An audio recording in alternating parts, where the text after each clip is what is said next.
Bonjour, Fabrice Jordan, bienvenue dans cette nouvelle Astro Tao. C'est l'Astro Tao pour le mois de mai qui commencera le 5 mai.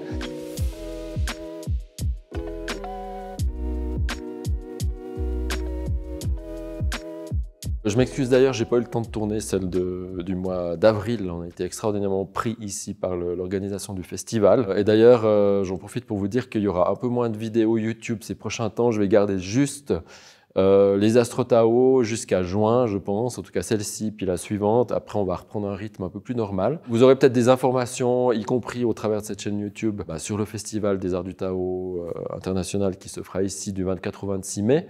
Mais sur les thématiques, disons, les sujets un peu plus informatifs qu'on fait d'habitude sur cette chaîne, je vais un peu lever le pied ces prochaines semaines.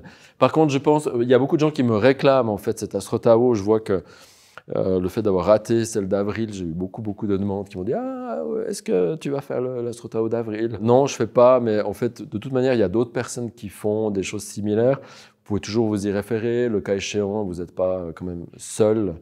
Et puis, c'est pas si mal un mois de peut-être essayer de faire l'exercice par vous-même, de voir ce que ça nous dit, cette temporalité. Voilà, donc on va parler un petit peu de ce Astro Tao du mois de mai, 5 mai, 4 juin. Vous voyez que l'année, on est vraiment dans une année dragon de bois. C'est une année assez, comme on l'a dit déjà, assez puissante.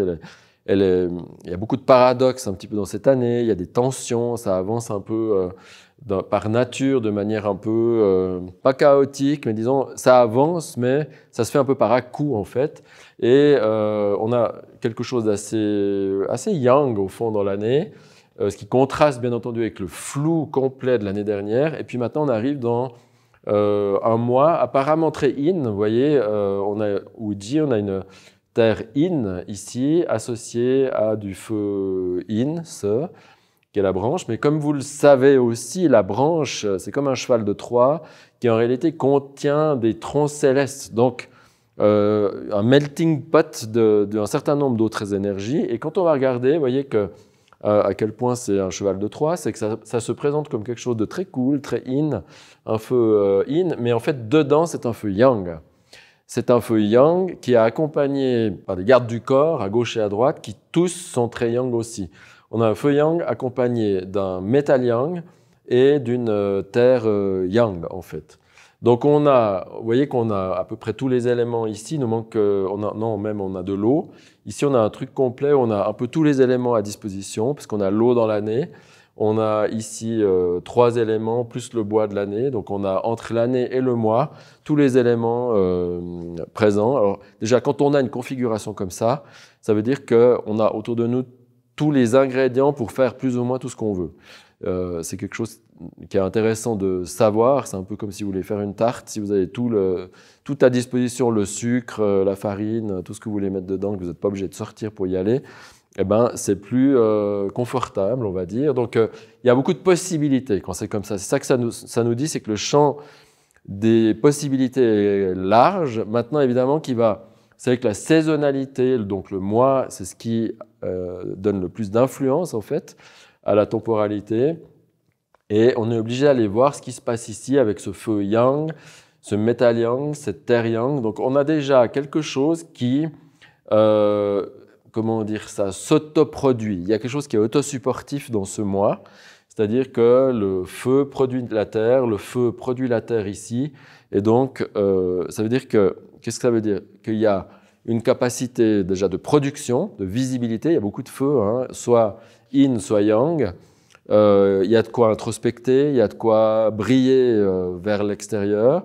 Et en plus, ce feu, il n'est pas en train de briller pour rien faire, il n'est pas en train de regarder pour rien faire. Il a, moi j'appelle ça des fois un os à ronger, c'est-à-dire qu'on lui donne la suite. On lui dit « Eh oh, feu, il faut que tu ailles par là-bas vers ton fils ou ta fille », c'est-à-dire que le feu va produire la terre et donc il sait vers quoi aller. Donc ça veut dire que ce n'est pas seulement qu'il y a une puissance d'activité, il y a une puissance de visibilité, d'introspection, mais que ça veut dire qu'elle est utile. Elle sait où se diriger, elle sait où aller pour produire des effets tangibles. La terre, c'est quelque chose qui est assis, qui est solide, sur quoi on peut s'appuyer, qui permet une forme de réflexion, qui permet aussi une forme réception, de vendange, si vous voulez, et donc c'est un moment où on peut prendre aussi les choses en soi. Maintenant, il y a ce petit truc-là qui nous embête un peu plus. Alors, je vais vous dire, ça peut paraître embêtant, mais ça n'est pas tant que ça. C'est ce métal yang, là, gang. On a un gang ici, métal yang, qui est soumis, vous voyez, il est en énergie secondaire, il est soumis à l'intensité du feu. Alors, qu'est-ce que ça veut dire? Ça veut dire que chaque fois que vous verrez métal et feu ensemble, pensez alchimie. Le forgeron, qu'est-ce qu'il fait? Il a besoin de feu pour rendre le métal malléable et utile, qu'il en fasse un glaive, qu'il en fasse un réceptacle, un calice, peu importe quoi. Si vous voulez transformer du métal et le rendre utile, le faire passer de brut à utile, au fait qu'il ait une valeur, alors que ce soit marchande ou une valeur fonctionnelle, vous devez en général soumettre ce métal à de la pression et il faut le façonner. Et pour le façonner, il faut le chauffer, il faut le stresser en fait. Et c'est ce qu'on voit là, c'est que ce métal, il est alchimisé sous l'effet du feu. Mais en même temps, il est très soutenu parce qu'il a sa mère. Ici, vous voyez, la terre produit le métal hein, dans les deux sens. Et donc, ça veut dire qu'il est soutenu. Et en même temps qu'on lui exerce une pression ici, on le soutient par en bas. Ce qui fait que il est un peu pris entre le marteau et l'enclume, si j'ose dire. Mais disons que ça lui donne la force de subir et de supporter la pression du feu et donc de se transformer.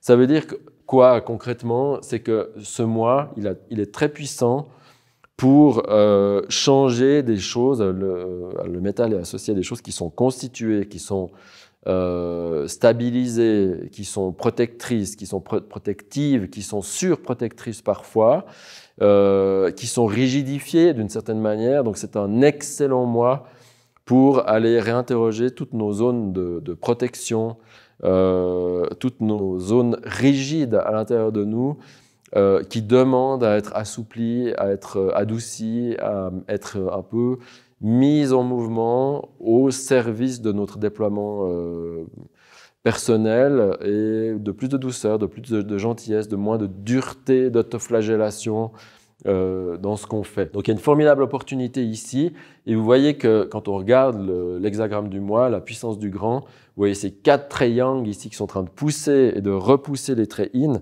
eh bien c'est un des moments de l'année où la poussée du yang est la plus forte parce qu'évidemment qu'une fois que le yang sera arrivé tout en haut, il n'a plus besoin de pousser du tout, hein. Apparemment il est plus yang, mais la poussée qui crée le yang, elle n'a plus besoin d'être là. C'est comme la fusée, elle a besoin de yang quand elle doit décoller de ce yin au début. Mais quand elle est tout en haut, on dit « Ah, c'est là qu'elle est la plus haute et la plus visible ». Mais en réalité, c'est là qu'elle a le moins besoin de pousser. Elle est presque en état géostationnaire, si on veut bien. Donc, c'est un moi apparemment doux, c'est ça qui est intéressant. On a du yin apparent et yang secret, comme on dit dans le taoïsme. Mais ce yang est extrêmement puissant, donc utilisez-le à bon escient, soit pour aller regarder ce qui se passe à l'intérieur et alchimiser notamment des zones qui entraînent une forme de violence envers vous ou envers les autres. Et pour faire bouger vos limites, vos croyances limitantes ou des choses de ce type-là, des machins qui sont posés depuis des siècles, des dizaines d'années, etc. Et que maintenant vous pourriez rendre utiles. C'est un moment aussi pour que les choses qui sont encore brutes à l'intérieur de vous deviennent utiles. Si vous avez fait, j'en sais rien, 3 ans d'études puis que vous n'avez jamais appliqué, maintenant appliquez en fait, mettez en place, donnez du sens à ces 3 ans. Si vous n'appliquez pas, c'est 3 ans perdus. Si vous appliquez, c'est beaucoup de choses qui sont gagnées pour la suite. C'est aussi un peu ici une invitation à aller voir vos zones de confort, à aller un peu plus loin que vos limites habituelles. Peut-être, si vous étiez très protégé, à accepter que les gens viennent un peu plus près de vous ou à être un petit peu plus perméable aux influences externes, pas être toujours rigide. Je pense comme ça parce que je pense comme ça. On fait comme ça parce qu'on a toujours fait comme ça. Ce qui est juste est juste. Non, mais c'est le principe qui compte. Vous voyez, tout ça, c'est des attitudes très métal. Là, on a vraiment une invitation à essayer d'alchimiser tout ça au travers de la puissance du grand, c'est-à-dire aussi dans quelque chose qui sont des sorties que j'appelle par le haut, c'est-à-dire, c'est pas changer pour changer, mais c'est changer pour devenir plus vaste en fait, pour trouver des solution plus inclusive, plus ouverte, plus réconciliatrice dans l'ensemble, dans votre systémique, etc.